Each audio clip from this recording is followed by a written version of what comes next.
Hai teman-teman, saya bersyukur bahwa video saya sebelumnya terkait khotbah penghiburan dalam ibadah kedukaan untuk kasus-kasus bunuh diri mendapat cukup banyak respons dari teman-teman, baik yang pro maupun yang kontra, baik yang berisi pertanyaan maupun inspirasi untuk semakin memperluas pembahasan dari video tersebut.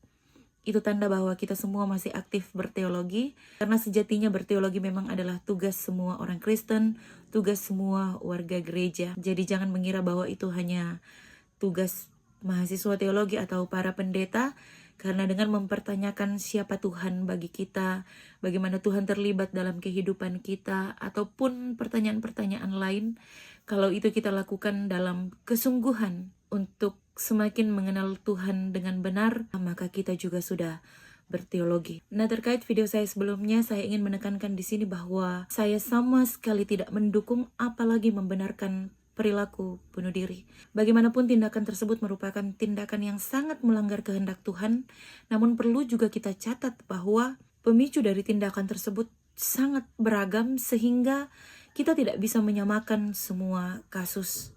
Kemarin ada sebuah video yang beredar di Instagram. Saya tidak tahu dari daerah mana, karena dalam video tersebut orang-orang menggunakan bahasa daerah. Tapi informasinya adalah ada seseorang yang mati karena bunuh diri, dan orang-orang di kampung tersebut menguburkannya dengan cara membuang mayatnya ke dalam tanah. Sepertinya itu dilatari oleh adat setempat bahwa perilaku tersebut tidak dapat ditoleransi. Saya sepakat bahwa tindakan tersebut memang tidak bisa ditoleransi, tapi ini juga mengingatkan kita pada Yesus Kristus sendiri terkait sikapnya terhadap hukum Taurat yang merupakan hukum larangan aturan dalam kehidupan orang Yahudi.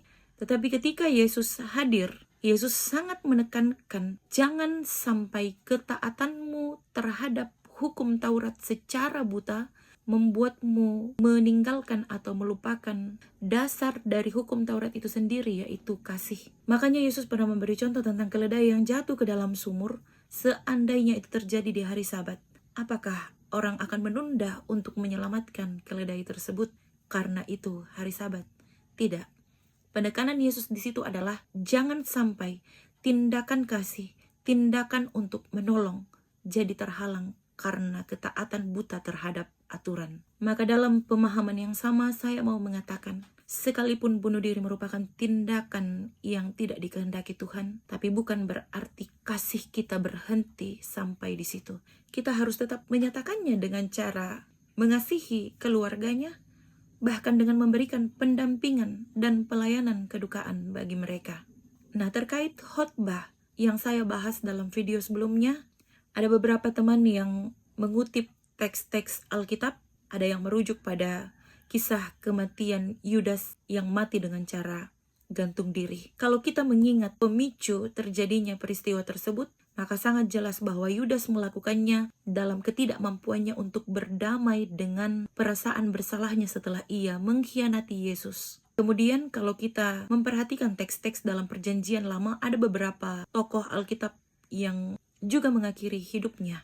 Dua di antaranya yaitu Raja Simri dan Raja Saul yang bisa kita baca dalam kitab Samuel. Persoalan Raja Saul waktu itu adalah harga diri, karena ketika ia berperang melawan bangsa Filistin, mereka mengalami kekalahan dan Raja Saul pun sudah mengalami banyak luka pada tubuhnya, sehingga dia berpikir lebih terhormat untuk mati di tangan bangsanya atau di tangannya sendiri daripada harus mati di tangan musuh. Demikian pula yang terjadi pada Raja Simri, seorang raja yang merasa tidak dihormati, tidak dihargai, tidak didukung oleh warganya, sehingga ia memilih untuk mengakhiri hidupnya.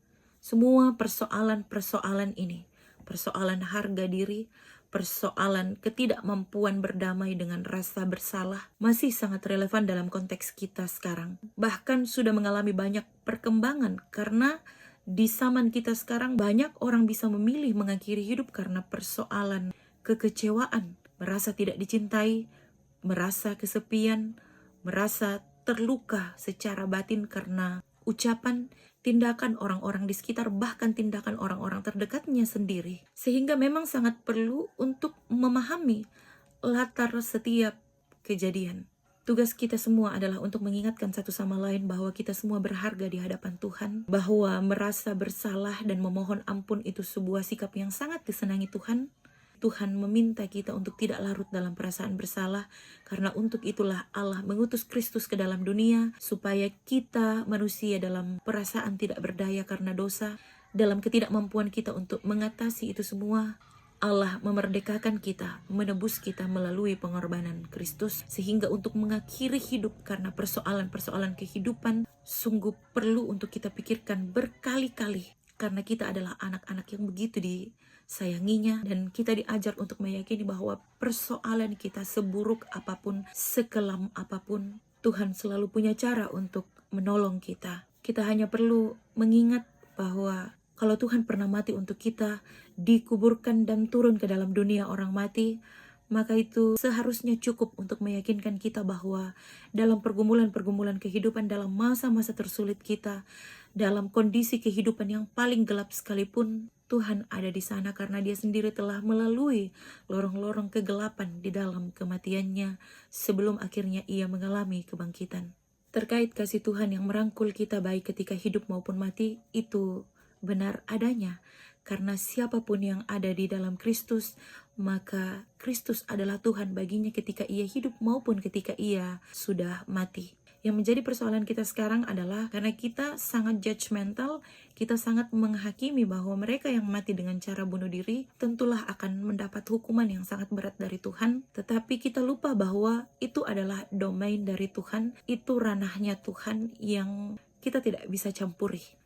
Jangan karena kita mengatakan bahwa mereka akan dihukum Tuhan, lalu kita mendahului Tuhan untuk melakukan itu semua melalui perilaku kita di dalam dunia. Biarlah itu semua menjadi kedaulatan Tuhan, menjadi bagiannya Tuhan yang tidak perlu kita campuri terlalu banyak.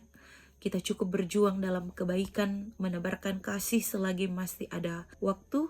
Dan kalau kita tahu bahwa bunuh diri bukan perilaku yang benar di hadapannya, maka mudah-mudahan kita tidak menjadi orang-orang yang menjadi pemicu terjadinya tindakan tersebut. Tuhan menolong kita semua, memberkati kita semua untuk berjuang mengenal kehendaknya secara lebih benar lagi.